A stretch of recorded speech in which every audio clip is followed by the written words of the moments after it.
All right, thank you very much. So, welcome to 7th SEM, right, day one. And yeah, we are conducting lectures online. However,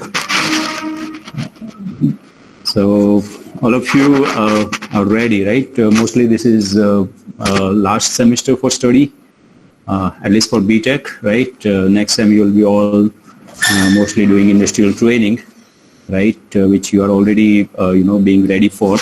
I mean, I know you guys have kept a lot of efforts in your SDP, and you guys are into project-based learning a lot, right? So let me go ahead and start with the subject, big data and analytics.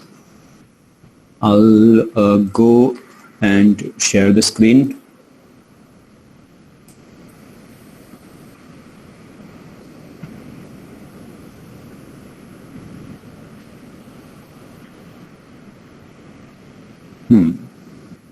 Okay, so I have this Google Classroom created, from 2+ years, and then to give you a brief, BDA, Big Data and Analytics, right? We started this course in BTech 7th 3 years back. So last year it was a rerun, and this year as well it is a rerun. But of course we'll be adding more and more latest to the course, right? So I'll be conducting 2 lectures, and ma'am will be conducting the remaining 2. That way there will be 4 lectures per week, and there will be 1 lab of 2 hours, right? I'll be conducting labs. So you guys will have to, be equipped with computer possibly to perform labs, and we'll be doing multiple labs on, different stuff. So for the agenda today, big data and analytics, as you're seeing, it was effective from 2019. I have described 4+2, that's the teaching scheme, right? Of course, theory sessional, then theory external, practical, term work, viva, etc., right? So the objective of the course, and this is 3 years back, but it's not changing in near time. But because we know, the data is growing, right? And because of the pandemic, unprecedented time is growing a lot. So the terms of data are no more futuristic, because we know, the volume. When we say data is growing, so far we used to understand it as, volume, the size. But very soon we'll talk about, other aspects of the growth. There where we'll be talking about, multiple V's. V for volume, we know the size part, but then, we'll also talk about the other aspects, velocity, variety, veracity, value, and so many are there. Okay, so these are all demand driven data sources, right? We know nowadays the Zoom meeting or Google Meet is in demand, right? So that's when many people are even recording the meetings, not only the meeting invite, the meeting code, they are definitely data set, but then when you record the meeting, that's going differently, right? So that is the demand, and we know these are all data sources are demand driven data sources. So to handle this big data, we definitely need to have technological advancement, right? That's the key to stay up on the edge. And we know whatever is being recorded or being stored, that they are the footprint for tomorrow. So you guys will have to learn to handle such data. That's one thing. So that falls in the storage part, and the other part will be the analysis part, which we name it as analytics, data analytics, right? So big data and analytics, okay, that's what BDA is for. And of course, there are a few more steps, even once you analyze what you want to do with that, like reporting. You'll want to report, the insight to, the decision makers, right? So those all things will touch, and they will also touch about the infrastructure, right? So here you guys have to, learn various algorithms possibly. Then you have to learn how the infrastructure going to help you, and that's actually the scalability part. You guys must have heard about scalability. Which we'll talk in detail. Fine. So that's the need of time. We understand it very well. That's when the course was introduced 3 years prior, and it is designed in collaboration with Infosys Limited. So there are around 8 or 10 chapters. Okay, as you can see on the screen, I believe you guys are able to see the detailed syllabus on the screen. Please type yes in the window. It's 231. Good enough. Okay. So we'll be actually talking about data, and then so far you've been, working on data, which was primarily handled by the transitional processing systems. Even in 6M, many of you started exploring, a few other types of data with your project, and but we'll learn types of digital data specifically. We'll learn, categories and examples. Fine. Then you'll get introduced to big data.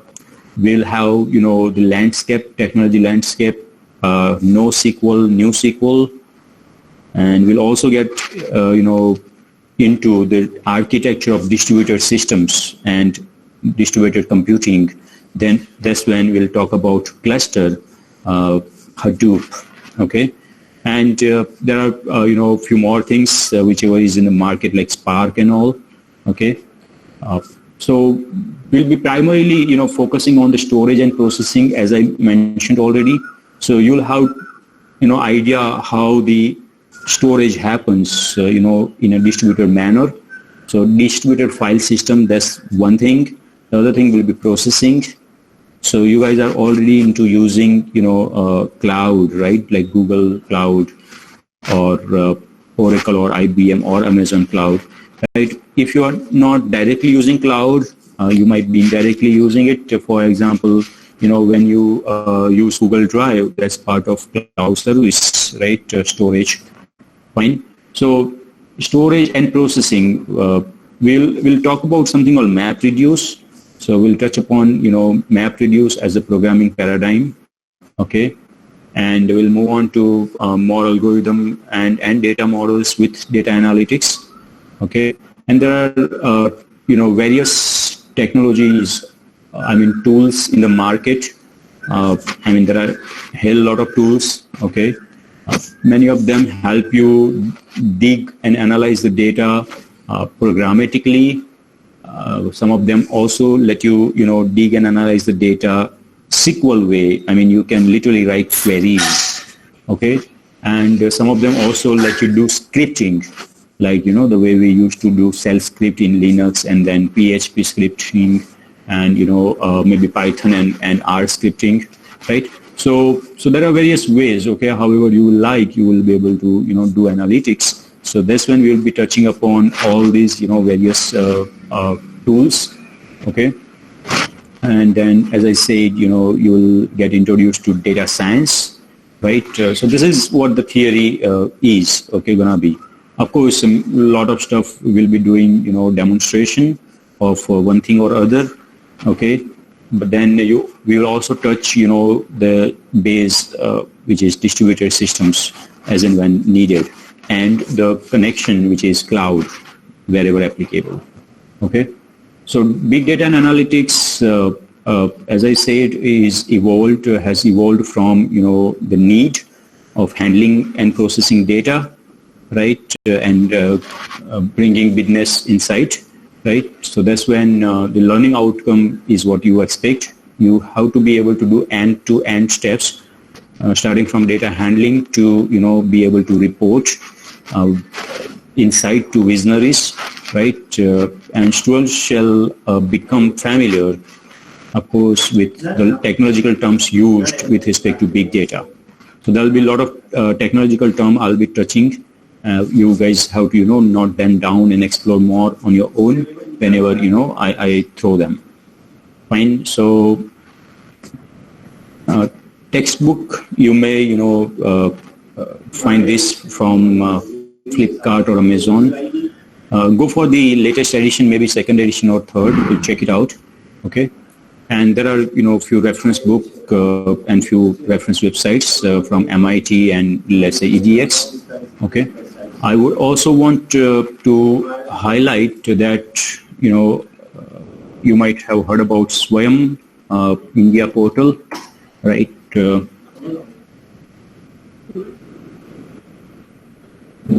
Or you can also connect, via NPTEL, right? So you guys know these things, right? NPTEL is now, connected via Swayam, right? So maybe you guys, will like to go for some courses here.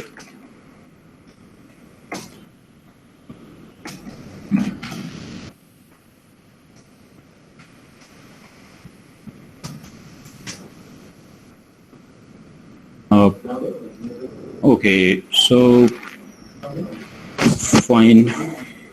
I will have to stop share, for a moment.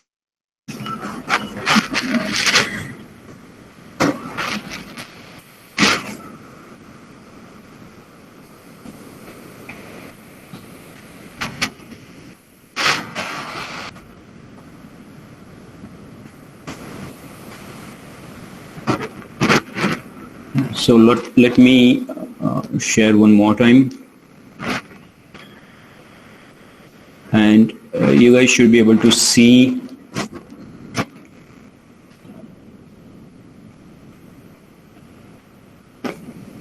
the courses by this site, where you have big data computing,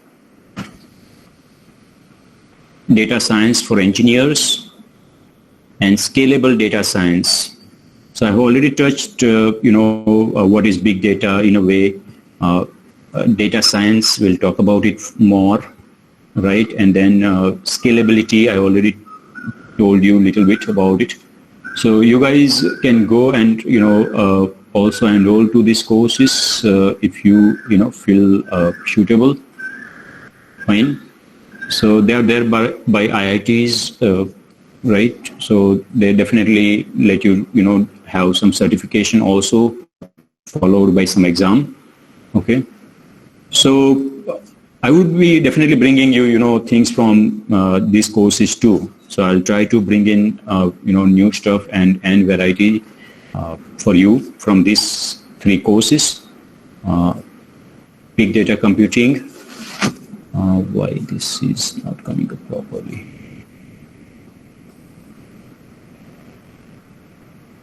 Data science for engineers. Okay, and scalable data science. Okay, so feel free to join these courses and stay ahead. Fine, and that's from swayam.gov.in. Okay, check out the deadlines. Okay, if you may want to literally follow it, there are important dates which you may want to check it out. Fine. Yeah, you may go for, NPTEL and find out, tentative course list here. And then from there you can, explore any further interest. Okay. So with that, we got started with syllabus.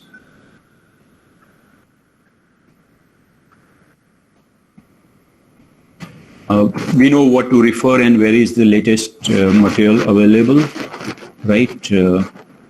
Then, of course, we'll have labs. We have 10 weeks plan, right? So there where we'll be, talking about handling various data with various tools, I'll be demonstrating a few things from IBM and Oracle Cloud and maybe Google Cloud too.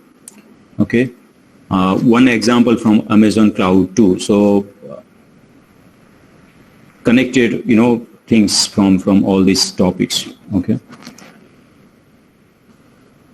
As you can see, we'll be dealing with data in the first run. You guys, please be prepared this week with your computer, possibly to have with some, database also, because Lab 1 is going to talk about, recording types of data and various file formats, identifying data sources, handling traditionally to start with at small scale. So Lab 1, we are going to handle, various file formats, various data sources. Traditionally, that means, with database. So you guys can be ready with, more than one database even if you have available on your system, if your system is capable enough. Friday, we'll have lab, right? Is it Friday? Let me check.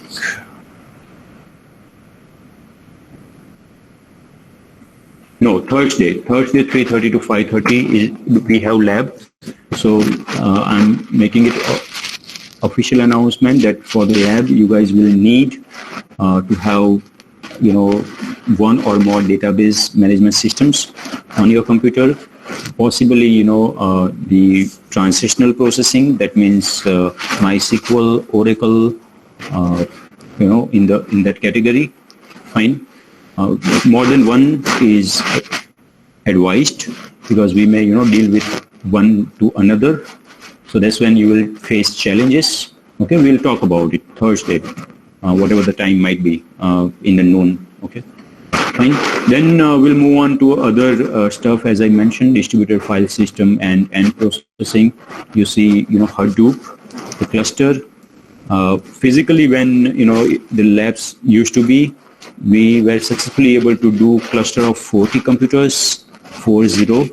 Okay, now because we are remote, we guys will have to find out ways to connect, right? And that's when we will take benefit or help of cloud computing also. I mean cloud resources. Fine. So yes, we'll be definitely touching NoSQL databases, and one of them, MongoDB, you guys have already started exploring, right? So we'll take benefit of your knowledge too. Fine. And yeah, we'll also talk about something called Mahout, which actually is important for machine learning. So big data, you guys have to find out the connection between AI and big data as well as machine learning.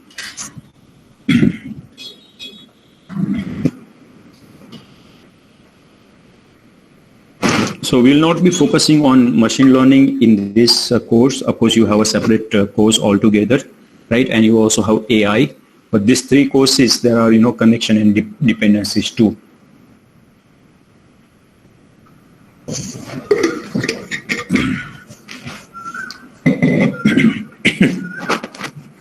All right. So that was the syllabus. That is what the plan for the whole semester.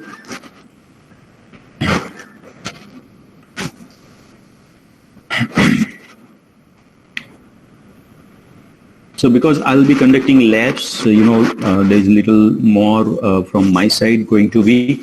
I will connect lectures and lab whenever required.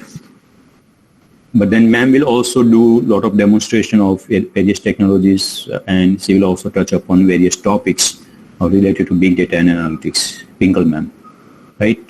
So stay tuned. Now, how have we planned to share the material with you? We'll let you know later on. But I'm sure you guys have 5th semester roll numbers. So please make sure to update your display name with current roll number. Okay. Please make sure you do that, because once you will enroll to Google Classroom, we will check it, in the sequence, who was present, who was not, and how about your submissions, etc. So you may, take time to do this. Fine. Okay. So topic 1 was the syllabus part. Let's talk about other topic now.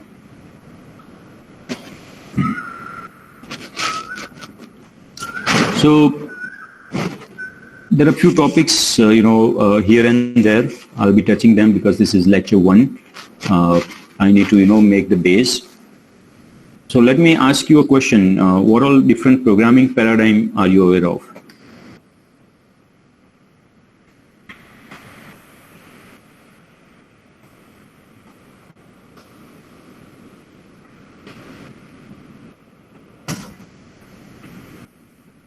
Because you're in 7th sem, you guys have to explore this, okay?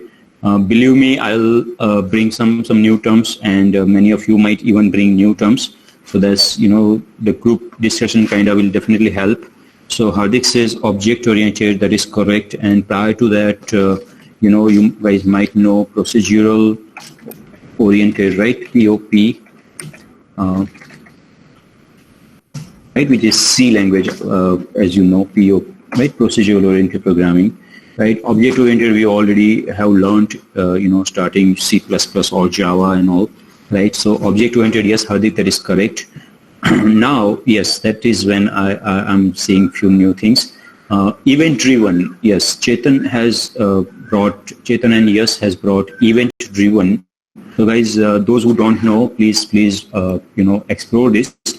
It actually, we used to learn something called Visual C++, and this is around year 2000 to 2006 or 7, okay? So it is before ASP.NET, okay, when, the web has got more charm. So Visual C++, we used to, mark it as event-driven, specifically when you click, or when you click button, for example, that's an event, okay, and there will be a listener behind the scene which will, do the job for you. So event-driven, yes, I hope you understand what event mean. Nowadays, even in big data, we are actually gonna talk about something called event detection. For example, there is, a mild earthquake, okay, mild earthquake, right? So I think, why would I forget the spelling? Anyways, and there is, for example, guys might know, what is that? Seismic, what is it? I forgot the exact, department which deals with, earthquake and related activities. So yes. See, okay. Bear with me on that spelling. Yeah, Patel Shlok. Good to bring that. So basically, we'll talk about something called event detection. But at least with programming, event driven. Okay, whenever event happens, something will respond. So there is a listener or handler, okay, which will respond. Right. So yeah, fine. POP, object-oriented, event-driven. Somebody then brought what is it? Functional programming. Correct. So Devanshi and Hardik, any example where have you heard about functional programming?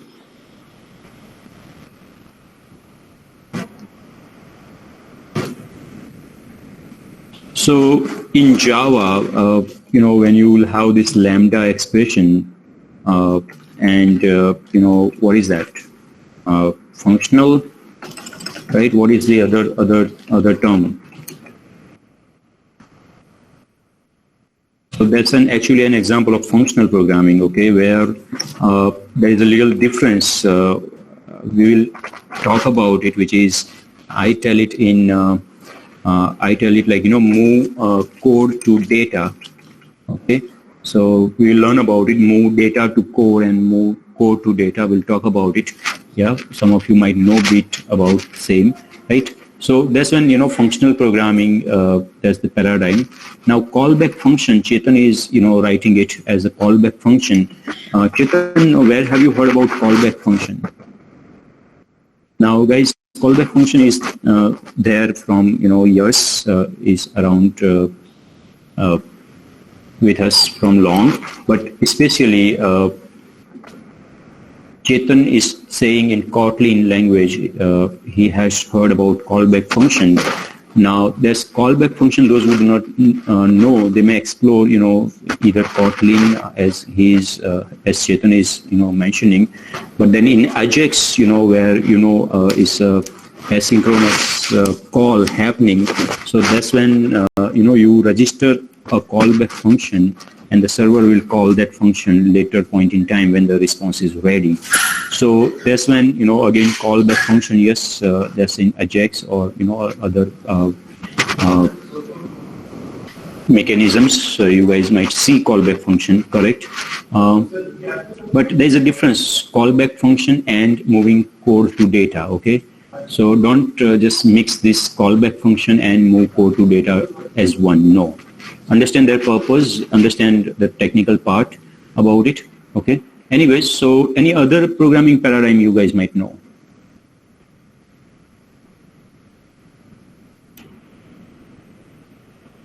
Parallel programming, correct. So Devanshi, yes, I'm gonna bring that. There is some, there are multiple ways to do parallel programming. We'll talk about it, but one of them is MapReduce. Okay, so this is MapReduce is a programming paradigm. We will talk about it completely. We'll understand how it works. So this will give us some sense of distributed computing, and of course storage part. Okay, so this top. So here we are not just going to learn. When you learn certain technology, you don't just focus on that technology as one. You actually go after the concepts what that technology is built upon, and those concepts can be utilized in various different places. So whenever we learn something, make sure you have this focus, which is the primary concepts, which you then can apply to some other places and correlate them to bring some other solutions. Fine. So we are going to talk about MapReduce as a concept rather than just be able to write programs. No, that's not the primary goal. Okay. Any other answer? Any other programming paradigm you might know?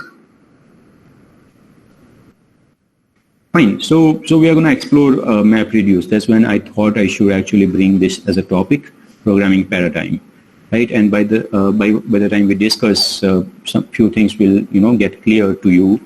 Those who are not into all of these. Fine. So the next topic, let me ask about scaling. Now the word scaling, is just single L. Okay, if I by mistake have written double L, pardon it, but it is scaling. Just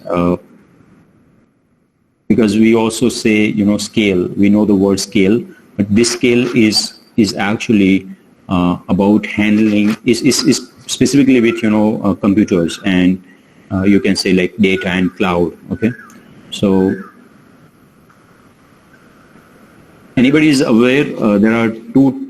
Okay, so let me give you a brief. When we had a single computer, okay, and you wanted to handle more data as well as processing. For a single computer, you can, add more RAM, right? Yes or no? Or you can add more hard disk, yes? And then maybe there is for storage and processing. Maybe you improvise what? Improvise. My goodness. Come on. IMPRO. Improvise more CPU power. I mean, the single core to dual core, right? Etc. And quad core. You guys know, right? You do improvisation on these factors like memory as well as processing. So what happens? There is a limit. Right, there is a limit on this. So in general, this is if you keep improvising, that's your supercomputer, right? So if you keep increasing the memory, and if you keep, working on the processor, that's your supercomputer. And it is actually called vertical scaling. Okay, it is called vertical scaling. Fine. Supercomputers are example of vertical scaling. It is also called scale up. Okay. So guys, please, identify all this technical stuff. Fine. So scale up. But then scale up has to do with architecture, research, and, it has a limitation. It is also expensive, right? Budget is always a concern. What next? What is your option? If you cannot opt completely, for a supercomputer, what are your options? So then people thought, because of the network, infrastructure growing, you have one more option, which is called horizontal scaling. Okay. It's called horizontal scaling. And why it is called horizontal scaling? Because you guys connect commodity hardware.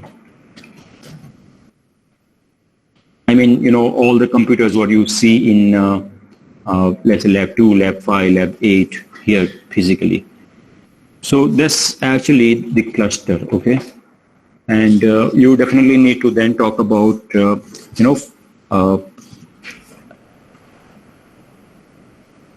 the parallel programming. Fine, you definitely need to talk about it, yes. So we'll be touching all these things multiple times. I may repeat few stuff, but I will definitely add something new as and when possible, right? So guys, we know the topic now, which is horizontal scaling versus vertical scaling. The horizontal scaling is also called scale out, okay? So scale up, that means, vertical, that means supercomputer, but then scale out, that means, the horizontal cluster, etc. Fine. So be aware of those two terms specifically. Now, I'm going to bring you another term which you might have already heard about, client server. Client server. Anybody wants to speak up your understanding on client server architecture? This is architecture actually, okay? Client server architecture, okay? So if you may want to type in, that is fine too. But I'm certain you guys have idea about client server architecture. In the past, we used to have something called socket programming, okay? We'll touch upon whenever possible. I'll, give some demo about it. But give me some idea about client server architecture, where you have, or applications. Why am I talking this? Because the next architecture I'm going to talk about is master-slave architecture.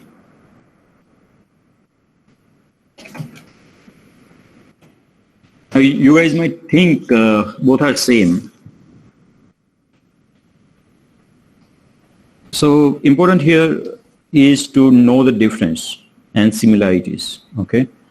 So few things are similar, few things are different. So any idea, maybe based on the name,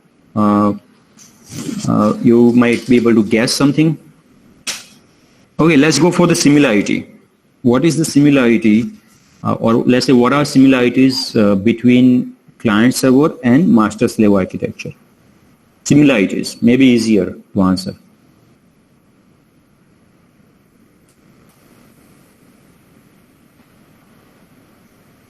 So guys, please, sit in the chair, or at least sit proper, maintain proper posture. Don't just have, mobile in hand and put on the microphone and lay down, okay? Because that will not make you type smoothly. Even mobile, typing, I'm not certain how, you might be texting a lot, so that may be okay to type fast if you can. It's a new generation, but I don't see any responses. Similarities, come on, you guys don't know any similarities? client server and master slave? Okay, so there are important things which are dependent on this topic. So if you don't know, you're gonna miss, the connection. That's when I need some input from you.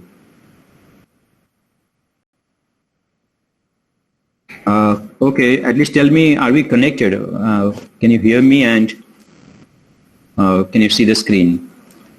Okay, Chetan, thank you. See, why I'm typing, because sometime there is a, voice delay or network concerns. That's when I also thought like, let me, type also. So if you may read, maybe, it may make some sense. You see, read as well as hear. See, we are trying our best to get you the stuff out there. Okay. And we are expecting you guys connect via computer till when possible. Okay, fine. So master issue command and slave response to it, same as client request and server response. So Harshit has typed in something, and as per him, it looks both are similar. I mean, so that's when I need to bring this. Okay. It's okay if you don't know completely, if you have blur idea about it. So that's when I have to bring it and let you, understand what is the difference. Okay. So similarity is, in both of these, multiple computers are involved. Can you all agree on that? In both of this architecture, more than one computers or more than one processes are involved. Specifically computers also. Okay. It can be, on at least client server temporarily can be on the same computer also, but that's of not much use unless, you have multiple clients from multiple computers via network. Okay. So, and this master slave, again, the same story. It can be on the same computer being processes like master process and slave process, or more than one slaves, right? But then is again, on a single computer doesn't make much sense. So one thing is common, which is, having multiple computers. Having multiple computers with network, at least. If not internet, network is definitely needed. Internet is a separate thing, what is it, right?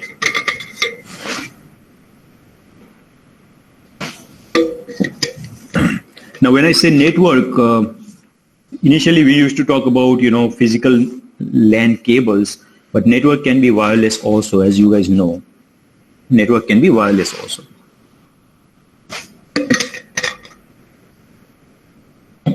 So, common is having multiple computers and the network. That's common. And of course, another thing is, there will be some request and some service. And let me talk about the difference now. Please focus here, okay? And you guys will agree with me on this. In client server, server is ready to serve the requests. Okay, so actually, who is working here in the client server? Who is working? Server is working or client is working? Yes, server is working. Okay, so don't assume that client is working. No, server is working. Okay, client only is interested in result. So though clients are more, they actually are only interested in results. Okay, so server is working. Now, can you think about the master slave part? Who is working?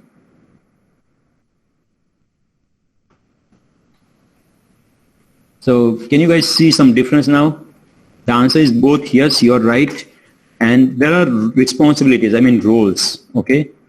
So both are working, that is correct. The master is, working as a manager, right? And slaves are actual workers. Okay, so nowadays, because we actually should, as being human, we should not even speak the word slave. That's when master-slave architecture is actually termed as master-worker architecture. So this is the last time I may speak master-slave. You better use the word master-worker architecture. Okay, we definitely hate. We definitely hate the slavery. Okay, we even don't want to use the word master worker architecture. So know the difference now. In client server, clients are only requesting the results. The server is the one which will be working all the time, and of course sending the response back to the client. Client may have their own work to do, but not the one which we are talking the service. No, but in master slave, master worker is actually the togetherness. Okay, there is some common work to be done. Togetherness, right? There is some common work to be done. Master, manages all the resources, and the workers are actually working to help the job complete. I mean, help to get the job done. And of course, master is also working because he is kind of maybe aggregating results or maybe collecting results. So master is also working. Okay, so yes, I hope these two architecture, their difference is understood, right?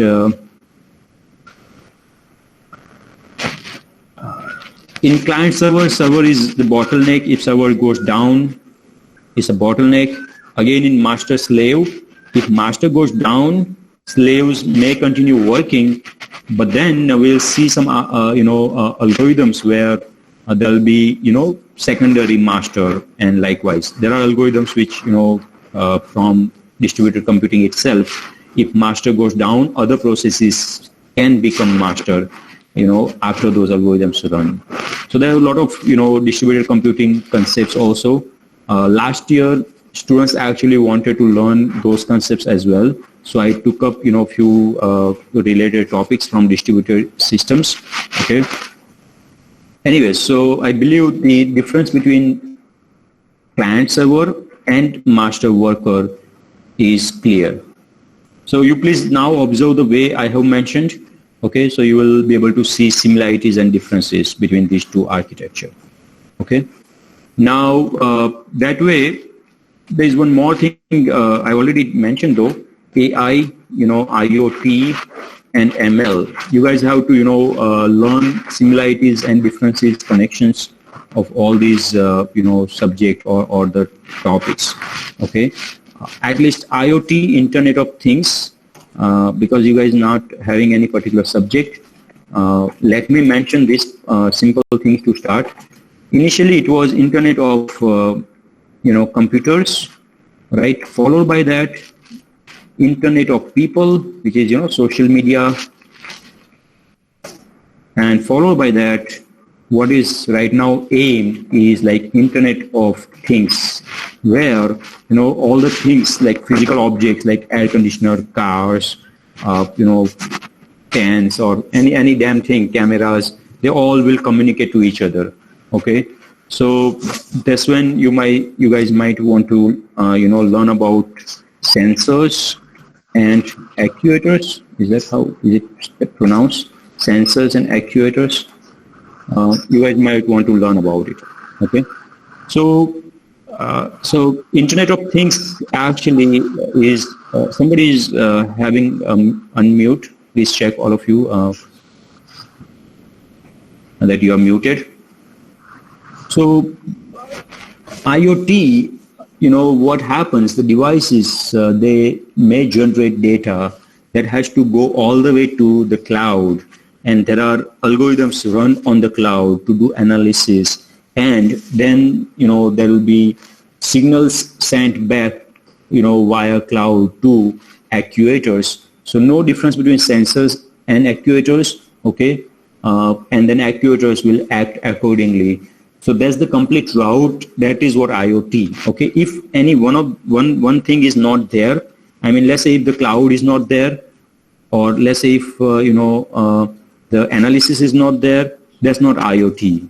Okay, so Internet of Things has to do from end to end, like sensors to the cloud, to the algorithms, back to cloud, maybe again from cloud back to actuators. I mean, that complete flow, that is IoT. Other than that, they are all parts. Okay, so please do explore the similarity and differences, connections of BDA, AI, IoT, ML.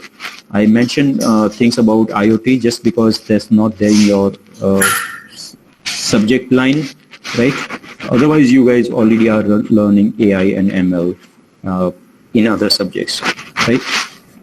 Fine. So, okay, I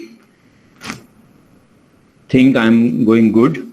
So I have touched so far 4 topics: the syllabus, the programming paradigm, the scaling, client server and master slave, and maybe IoT. Any questions so far?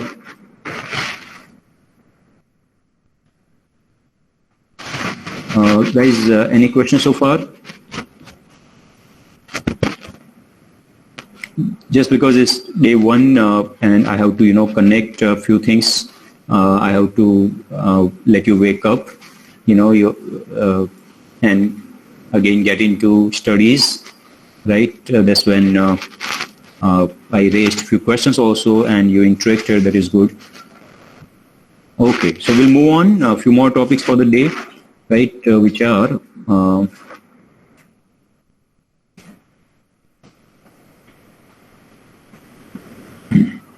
okay.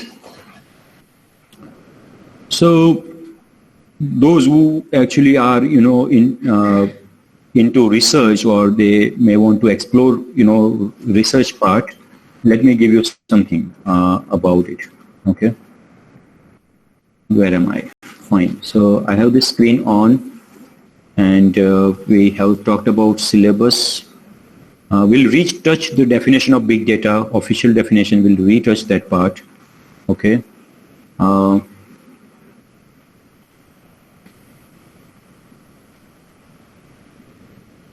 So let me talk about importance of big data and analytics.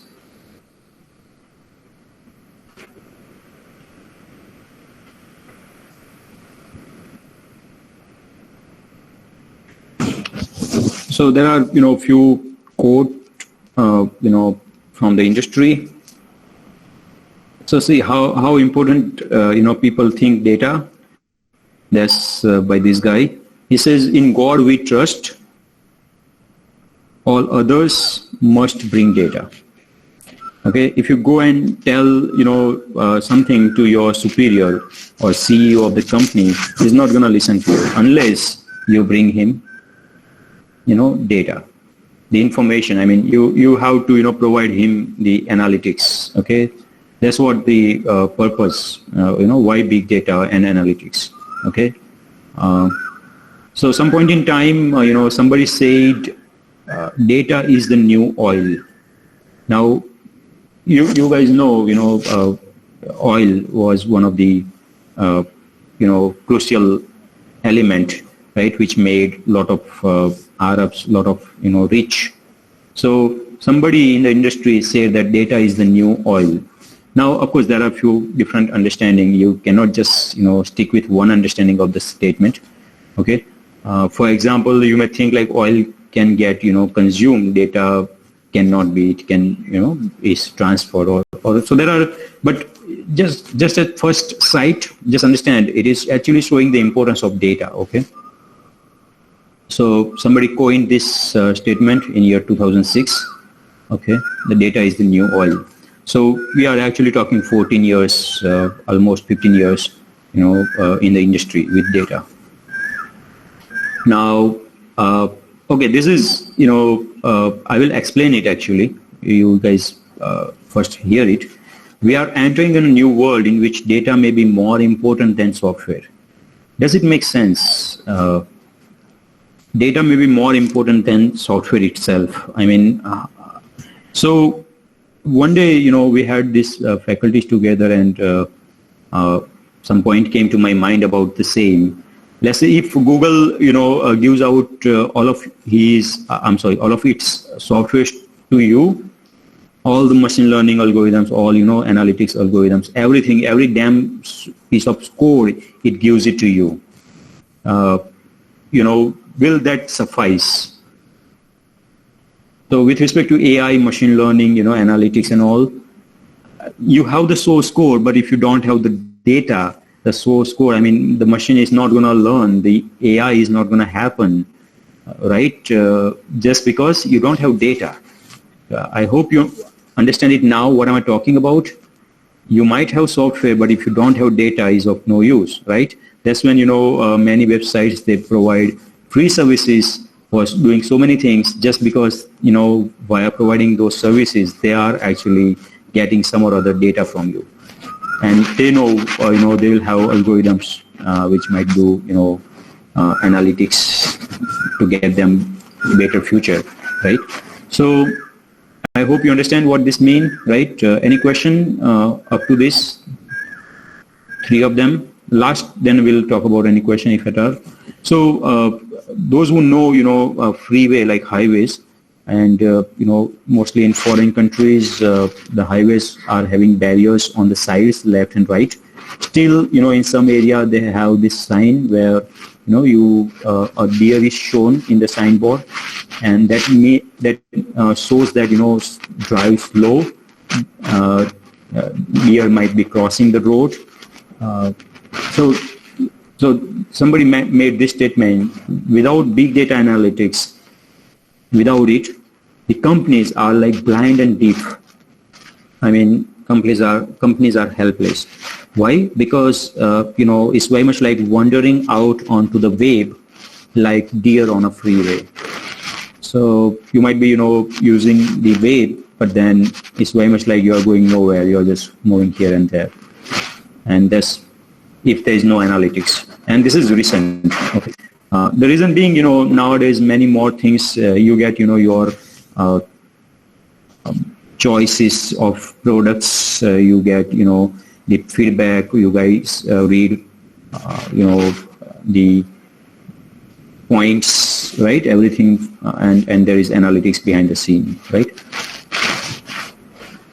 Fine. So any questions, why big data and analytics, or let's say, AI and ML and other things, why are they all important?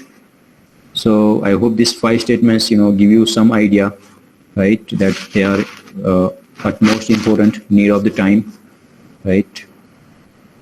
Fine. So with that, I have to move on with, I have 2 minutes to go. Now, actually, let me, move on quickly. So how this big data and analytics, how Hadoop and all these things, how cloud and all started. Of course, the pioneering companies, right? Of course, the distributed computing was the base, right? Many people are working, researchers are working, right? But then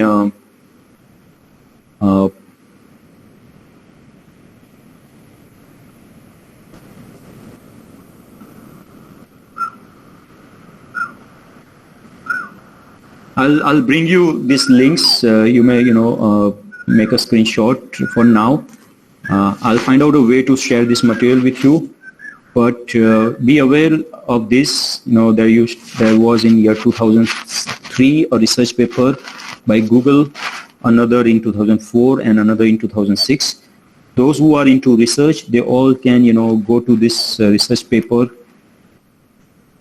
Of course, they are diving deep into distributed systems and how Google started focusing on handling of the latest systems and the requirement, right? So that's Google file system, and I'm proud to have one of the Indian as first author of this. Okay, I find so MapReduce as we'll be talking about it. Okay, and distributed storage system for structure. So those who are into research, I have found this for you specifically. The whole cloud and all, they are built on this research by these people, Okay, and of course there are more, but you can start from here. Okay, you can definitely start from here. So in the next class, I will share more about source code also. Okay, fine. I know the time is up. So we'll talk about it more. This is lecture 1, BDA. We are concluding now. Thank you very much for your time.